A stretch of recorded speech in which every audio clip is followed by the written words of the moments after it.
Hello, everyone. I'm Joel Yu. Thanks so much for tuning in to Expert Insights, where we talk with industry leaders across modern financial services to discuss leadership and innovation. Let's get started.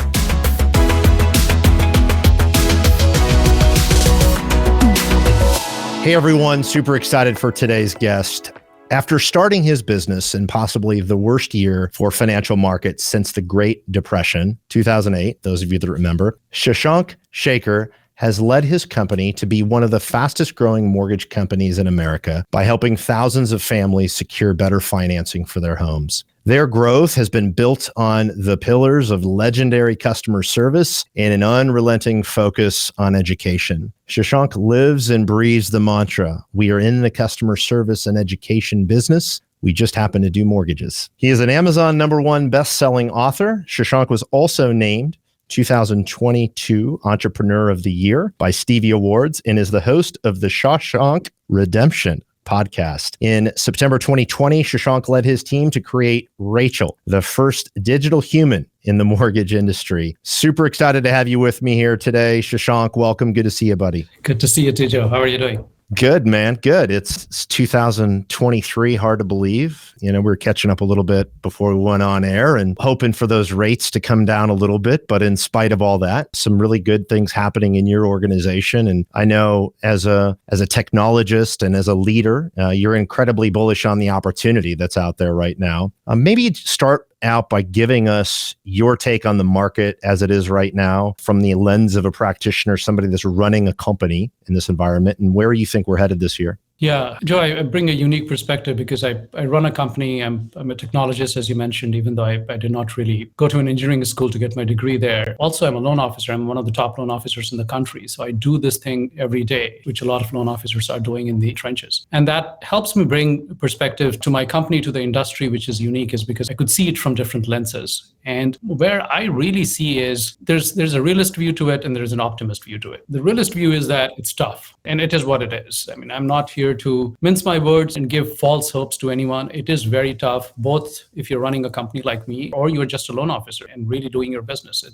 We saw for a hot second that the rates dropped under 6%. We were all hopeful that the trend will continue. Unfortunately, it didn't. The inflation just seems to be extremely sticky, even given everything that the Fed could possibly have done and more, actually. I mean, at some point in time, people were saying that Fed is actually doing way more than it should, and they should just let the economy be and the inflation will cool down. But on the latest report, we saw that month on month, it actually went up 0.4%. So it's not easy being Fed for sure, because trying to balance the fact that you don't want the economy to head into deep recession, but at the same time, you don't want to be at a 7-8% inflation. That's driving mortgage rates, as probably all of us know. And the problem is that we don't see it softening. I mean, there might be volatile markets here and there, but not softening until later part of the year. We are hearing May, maybe June, and that's a long time for any mortgage company. I mean, we have been suffering for almost 12 months. Add that another 6 months to it, and that makes a lot of pain. Hard. Yeah. On the optimistic side of it is that if you have survived so far, hopefully you only have a few more months. And if you can continue grinding, which I guess the industry has been famous for. I got in the business in 2008. We got out of that. 2022 was probably slightly less worse than what 2008-9 was. So I'm still optimistic that people who stay in the business, people who do the basics that they are supposed to be doing, will come out ahead in the later part of this year and definitely next year. I mean, if you think about the fact that, and I always kind of ground on home ownership in America is not going to go out of style, right? I mean, we both agree on that, obviously. Give me your perspective as you see a lot of the consumer behavior out there. You see it from running your company and originating. How is the general consumer feeling about the housing market right now? And you guys are obviously in the Bay Area, and I know you do other markets as well. But love your thoughts on how the consumer's sort of attitude and mindset is right now. Different maybe from what we see in the media, but curious on your thoughts. Yeah, on the ground, sentiments are very different than what you're hearing in the media. And the problem with media is that the numbers are compared sometimes year on year, sometimes month on month. You can be comparing, say, January 2021 to January 2022. We were at 3% rate, we are at 7% rate. So sometimes the comparisons, when you hear in the media saying the home sales fell, whatever, 10% or whatever, it's not apple to apple comparison. I was saying the same thing about the industry last year. We did just over $2 trillion last year. And if you look at the numbers in isolation, Joe, we did better than 2017, we did better than 2018, we did better than 2019. But we were comparing it against the 4.4 trillion that we just did the year before. So now you're at a 50% decline. And that's the problem with some of these statistics, is that we need to understand the comparison is against what. And that's why I'm bullish about inflation numbers going down, is because inflation numbers compared to last year's number will look so much better, is because the last year's numbers were so much higher. And it's not as if we will suddenly see a deep dive in the numbers, but because we'll be comparing it against last year, the numbers would look better. But talking about what I'm seeing on the ground, I mean, buyers are still very bullish about buying homes. In fact, they are thinking that this is a time where they might just be able to get some kind of bargain for the first time, maybe in a decade or something. I mean, we have rarely seen a market where you don't have to go over asking. You might potentially ask for some seller credit. And those are the forces which is still driving them to buy, fully knowing that when the rates go down, they can still refinance. It's not that you get one rate and you get stuck with that for the next 30 years. You're seeing certain lenders really drill into educating the customer on, hey, you know what? This is your home. This is the most important thing in your life in a lot of cases, having a place to live. And getting into a home now, yes, it's going to be maybe more expensive on a monthly basis, but the odds of rates being elevated for, many, many years is, they're not generally feeling like that's going to be the case. Are you guys doing anything specific when it comes to educating both your originators and the consumers on how to think about housing, how to think about the rate environment and refinancing going forward? Yeah, I've been a huge fan of data-driven influence. So our industry has always had taken the bad rap, is because we tend to tell everyone that it's a great time to buy and it's a great time to sell in every single market. And that has given the reputation that, of course, we will say that is because we get to make commission out of this. And that's why when people say, oh, the realtor said that this is a great time to buy, they take it with a pinch of salt, is because, of course, the realtor will say it's a great time to buy. And that's why I've been driving, both in my team and within the industry, a lot of data which points to the fact that even if you think there will be a recession, I mean, recession after recession, the home prices have actually stayed the same or have gone up, traditionally speaking, other than the 2008, 2009. And I have looked at home prices going all the way back to 1972. So this is not a recent trend. This has been there for over 5 decades. But if you look at the mortgage rates, every time it goes up, it goes down.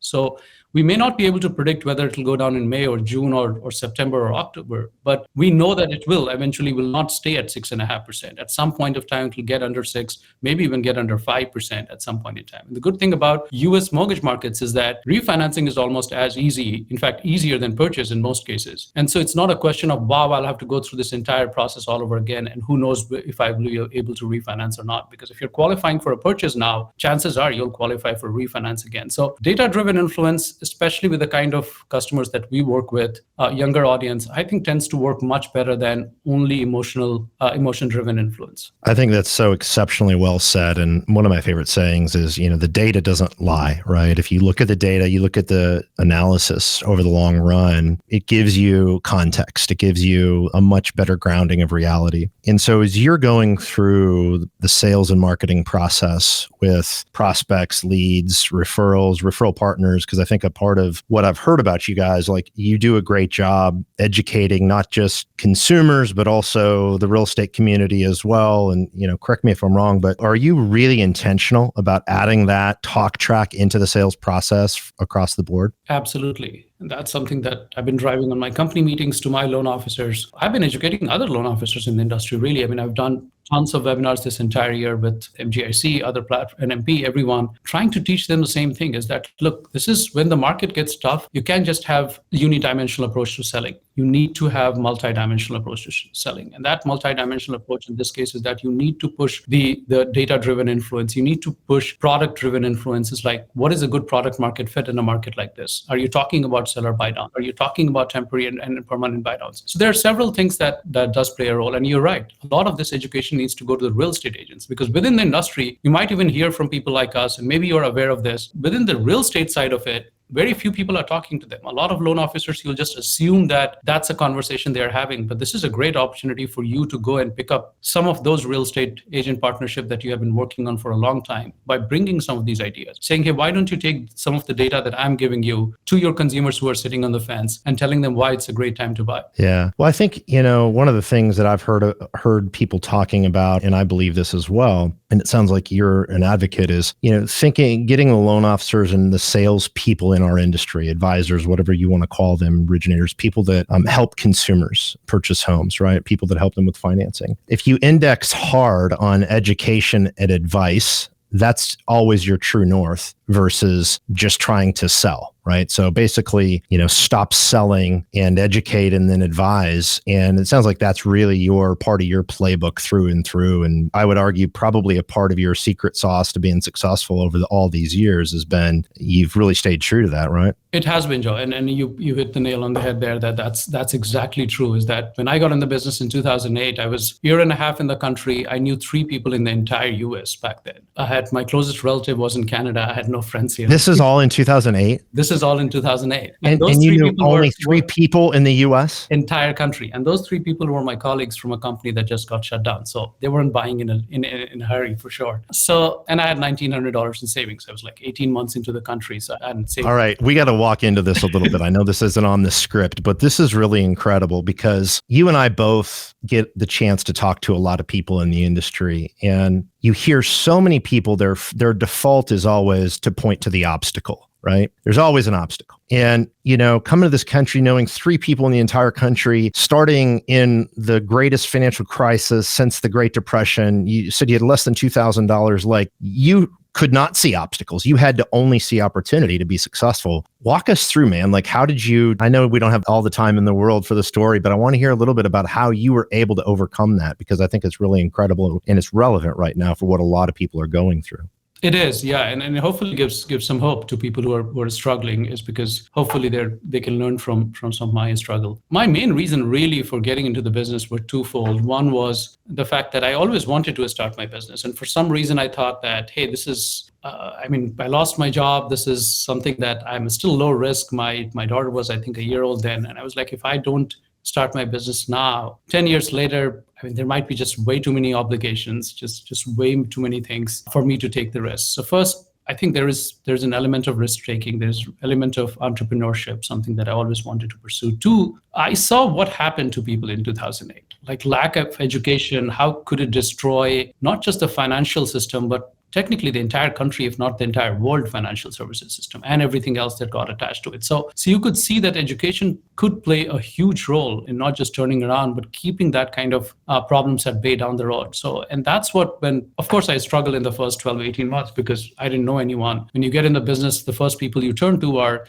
people you went to college or people you went to school with, or your neighbors or your family or somebody, because I didn't have that luxury. As they say, necessity is the mother of invention. So both because of my focus on education, and 2, because I had no other way of getting business, I got into blogging in 2009 when literally I probably remember 5 people who were blogging back then. This is what about it was pretty sparse. I remember that time very well. It was and that comes from also understanding your audience, because I was looking at working with younger audience, people who were first-time home buyers, and I could see that there was a shift in terms of the media consumption. They were moving away from print. They were moving away from TV. They were getting more information from online. So I knew that I had to be there. And that's one of the marketing 101. You need to be where your audience is, because you could be a star on, I don't know, you could be on the cover of New York Times, but nobody reads New York Times. If that's your demographic, then it really doesn't matter. So being where your audience is very, very important. Yeah, no, that's so when you got started, you literally just grassroots said, all right, I have to create my own ways of generating business. And so for you, that was starting to put out content, educating the market on buying a home, financing, probably all those topics. And that led to opportunities, right? So you just, sounds like very much just did the work and just leaned in and kept grinding, right? Yeah, at one point in time when I started blogging, I think it was April of 2009. And for 6 months, I wrote 2 blogs every week and 6 straight months. And when I got my first call, I think was in October or November of that year, somebody said, hey, I just saw your blog or read your blog or something. And I almost fell off the chair. I'm like, oh, somebody's actually reading this thing that I've been writing for 6 months. And I've taught so many classes on blogging since to hundreds, if not probably thousands of people. And most of the time they come back after 2 months saying, this thing doesn't work. I've been writing it for 2 months, nothing happens, nobody reads it, I haven't gotten any lead. And that shows you is that it's a tough business for sure. I will never discount how tough this business is. But the fact that if you know that there is something which will work, and education is probably on top of that list. I can't think of anything which exceeds or which can rank higher than that list. And that takes time, building your audience, understanding your audience to follow you, and eventually then getting to leads and finally closings. It's a long cycle business. We're not selling credit cards.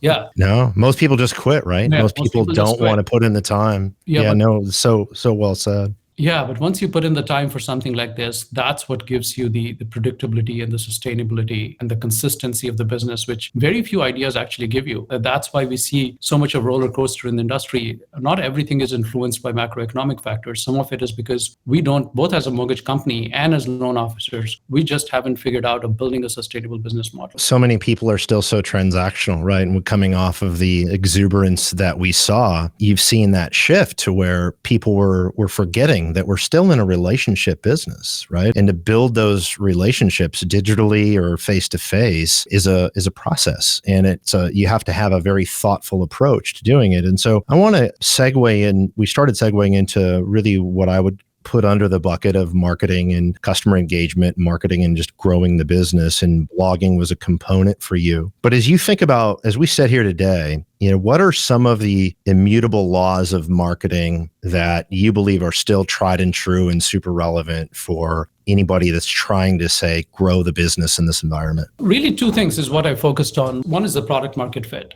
I think we get it wrong a lot of time, which is we have a product that we feel very good about and not understand that the market may not be ready for it, or the other way around. I could be sitting in a market where there are lots of retirees.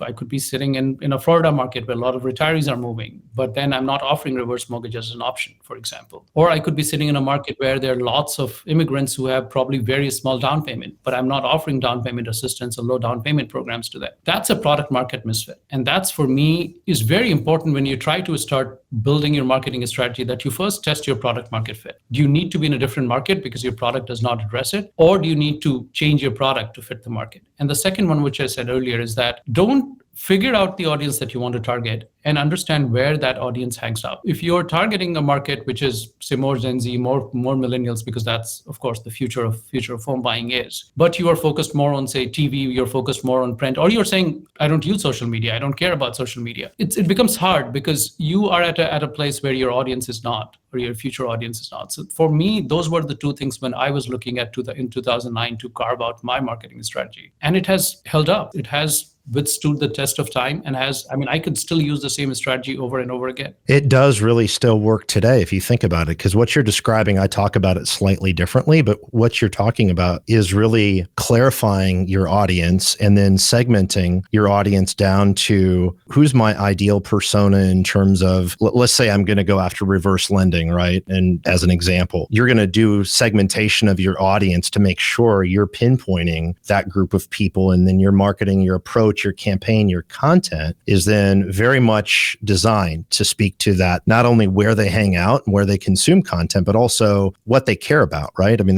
you go all the way through. That's really well said. And it has held up so long. And a lot of people think that all the technology now, and certainly the channels of engagement and what you can do with data, has become more robust, but it really still is understanding your audience and then making sure the product set that you have can hit that bullseye. And I want to get in a little bit to the Gen Z segment. And you've always done really well as a thought leader in this space, and in terms of your vision for how this generation who represent a massive opportunity going forward. But where do most lenders get it wrong when connecting with Gen Z? I don't think we understand Gen Z very well as an industry. And the reason for that is that it's a very aging industry as of now. The average loan officer is probably closing in on 50, maybe even higher than 50. The same is true for mortgage executives. They are probably even older because they probably were loan officer for a few years and then became executives. So I think we are really not on the ground with Gen Z. And we need to understand that they think and behave very, very differently than in some cases even millennials, because some people think we got millennials, we understand them, we understand Gen Z. Gen Z, not just their media consumption, which is very high on video platforms like YouTube and TikTok, followed closely by Instagram and maybe Facebook, and then everything else is much smaller in there. But also the fact that they actually take financial advice from YouTubers and TikTokers. And you would think sitting here, 50-year-old mortgage executives, you must be kidding me that they are taking more financial advice from people who are like YouTube influencers or something. But Forbes Advisor did a research. 76% of Gen Zers had taken a financial advice from someone on YouTube and TikTok and actually worked on that advice. It's not just they have taken an advice. And again, you would think, oh, maybe they're taking advice on small little things, which stock to invest in. We all know the story of what happened on Reddit.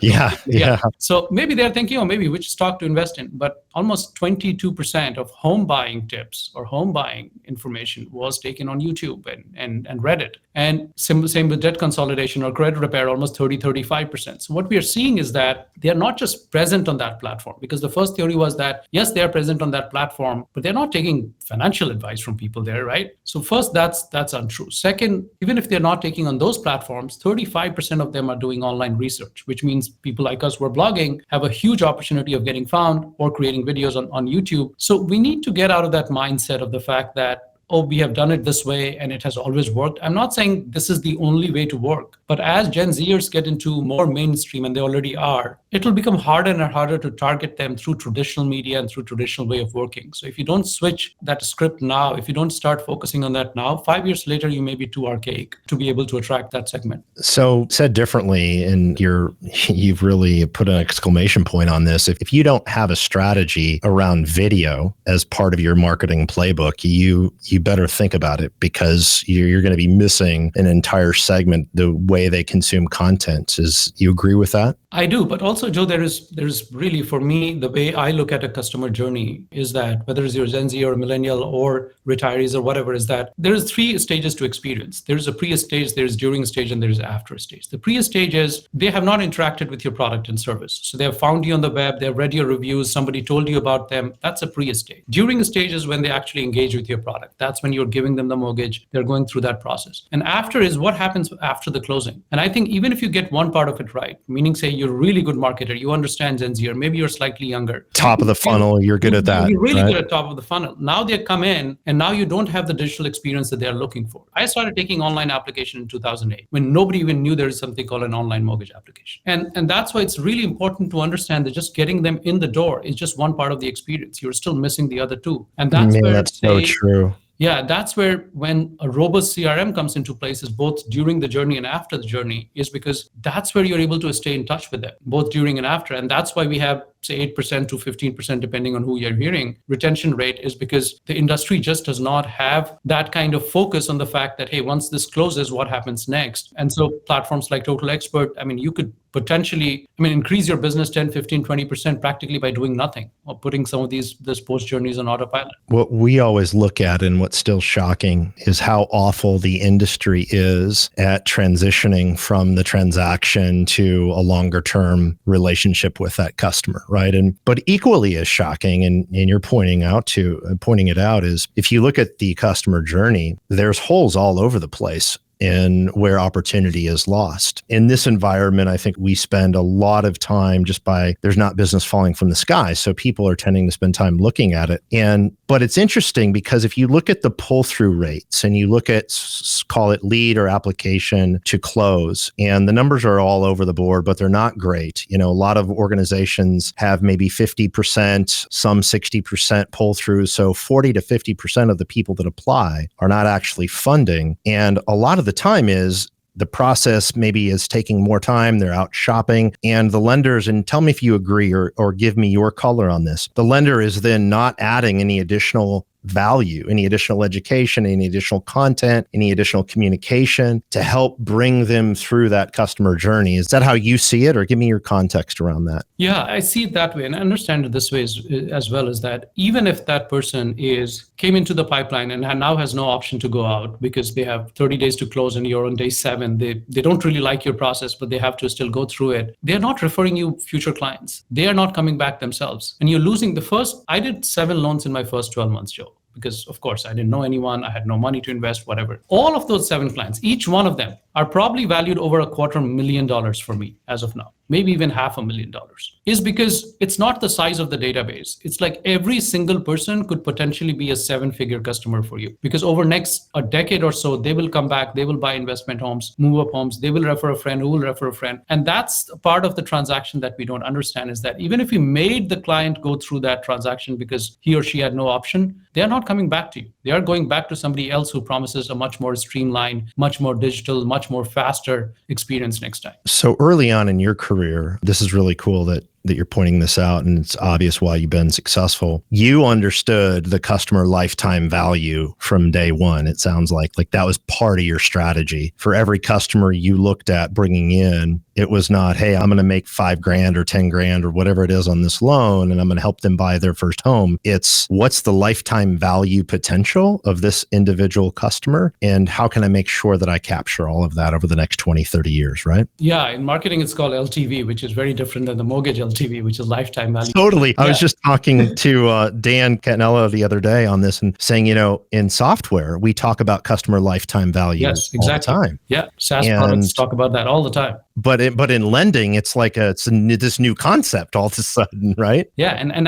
that's one of the first things that I teach any new loan officer, is that don't worry about how much you make per transaction first year or two. I mean, make enough so that you have bills to pay, but understand that you need to be working on building your database, not so much about how much you're making on each and every client. Because if you can get 20, 30, 40 people in the database, then those 20, 30, 40 people could be worth so much more. You have to play a long-term game with something like this. So the LTV from a marketing or a SaaS perspective, it's something that the mortgage industry really needs to understand, because that's how those industries work. And for us, LTV of course means something else, but I hope that we could bring in this new acronym for the industry into much instead of loan to value, customer lifetime value. Yes, call it CLTV or LTV, whatever, but that's the lifetime value of the client. Yeah. So when you think about some of your foundational principles around marketing and growing the business, working the database and being really intentional about that is a core part of that. Anything you're willing to share on some of your best practices on maintaining, nurturing, and getting the most value out of a database? Because I think a lot of people are trying to figure that out right now. Yeah, sure. I mean, first of all, we need to simplify the business to the sense that 80% of our job should be about fixing 3 problems. I've said this, that I was really struggling in the first year. I thought everybody that I would talk to, they would say, oh, you need to learn this and you need to learn that and you need to network. And so I was like, whoa, as a successful loan officer, I need to be good at these hundreds of things, and I would never be able to get to it. And then I kind of broken it down into something very simple. And I'm like, really, at the core of it, you really need to solve 3 problems, which is, how do you get more leads? How do you convert those leads? And how do you get the converted leads to refer you more leads? And that's the essence of the business. And that's all there is. Of course, there is support, everything that happens behind the door to support these activities. And I'm not discounting operations, or everything else is critical to this job. But really, that's what our focus should be.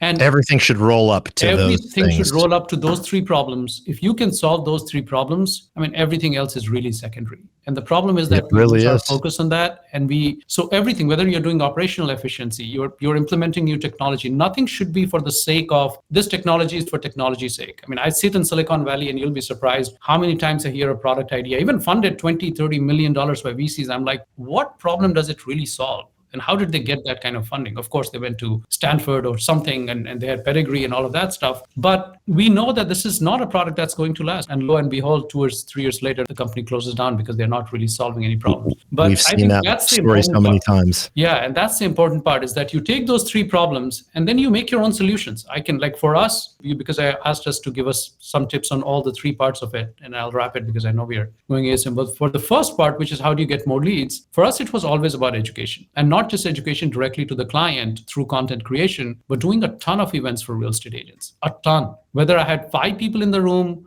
or I had 125 people in the room, or I was doing a national webinar, it really doesn't matter. A ton of events for our real estate agents, ton of education to our financial planners, to our CPO, every referral partner, because they are in direct contact with the clients. and they need to be educated on what's there. For the second part, operational efficiency and digitization of the entire process. So whatever technology that you need to digitize the process, and always question operational efficiency. We have an operational call every week to figure out, can we save 2 minutes from here? It's nothing radical. We are not changing the mortgage process dramatically. But sometimes, why are we ordering flood cert and then going back and doing this? Why can't we do both of this at the same time? Sometimes it's really minor things. It's a Kaizen, a philosophy that Japanese car makers did, and that's why they kind of outsmarted the American car makers at that time. And then finally, what happens after closing is how do you get your closed clients to refer you more clients? That's where an effective CRM comes into place. If you do not have that, then you're losing. I mean, half of my clients come from that after process. So imagine I would be doing 50% less business. Of course, some years it's higher, some years it's lower, but I would be doing half the business that I'm doing now if I was just focused on the first step and the second step and I was not solving problem number 3. That's unbelievable. And it just really puts an exclamation point on how important that process is. And particularly like 50% of your business coming from the database, which is huge. And I think that if you look at elite producers and elite organizations, using data to drive deals and drive opportunity is core to that strategy. So Shashank, thank you so much, buddy. Last question, and I'm going to let you go. What advice do you have for lenders this year to be successful? It's a tough question. Sit down and focus on solving those 3 problems and give yourself some time. I know it's really, really hard to give. Sometimes it feels even 1 extra week of less production is a lot. And I know that I run a very small company with very tight budgets and not the deep pockets that some of the bigger companies have. But that's the thing about this industry is that you need to have a 3-month plan and a 3-year plan at all points in time. And you should be working at both simultaneously. If you're only working on the short-term plan, then you get in a year like 2022 and 2023 and you're crushed. And if you're only working on the long-term plan, then you have to have very, very deep pockets, which of course we don't do. So that will be my advice, is that work on a 3-month plan and a 3-year plan and work on it simultaneously. And more importantly, actually work it. When I say work on it, that's actually working it, not just writing it on a piece of paper. Do the work. Well said, buddy. Thank you so much, Shashank, and congrats on all the success you've had the last few years, and look forward to catching up soon, buddy. Yes, I look forward to it as well. And thank you for having me, Joe. I really appreciate it. Thanks so much for joining us today. Be sure to subscribe wherever you get your podcasts.